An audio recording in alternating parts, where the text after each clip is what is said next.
When the battle of the heart and mind is over,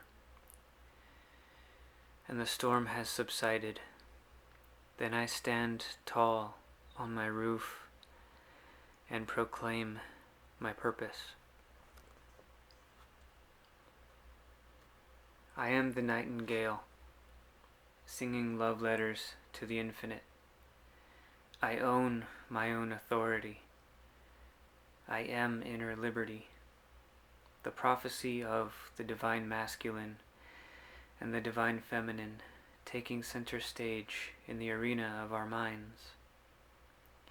My life is my love letter to humanity. I am saying yes to my full potential self. Less judgment, both inner and outer, and more understanding. I don't have to lose in order for someone else to win. I can succeed without it affecting others adversely. I'm not just writing my story from a point of creativity. I am the literal embodiment of it, the main character, the living Taj Mahal, the dedication to higher forms of love. Your success is my success. Your happiness is my happiness. Wow. Right on cue. I didn't do that on purpose. When you laugh in your heart, that's me laughing in there. Your inner world is your gift to yourself, your lifelong gift to yourself. Own it. Take care of it. But the silent, persistent secret is that all of our inner worlds are self-aware as one, so you're never alone.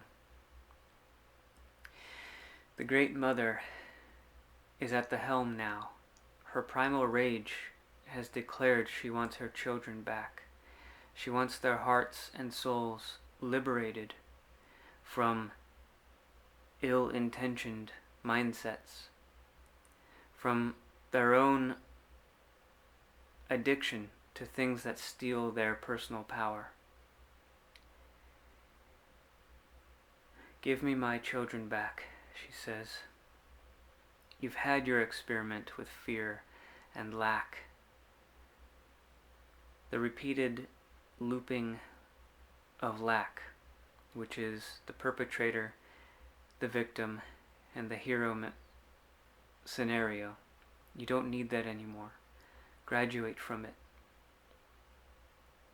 You don't need to be a slave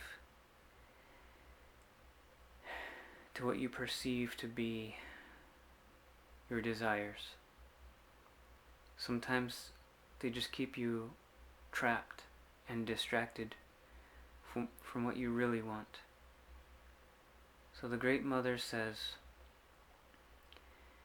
give me my children back, right now. It's my time with them. Their inner light shines now. Their inner truth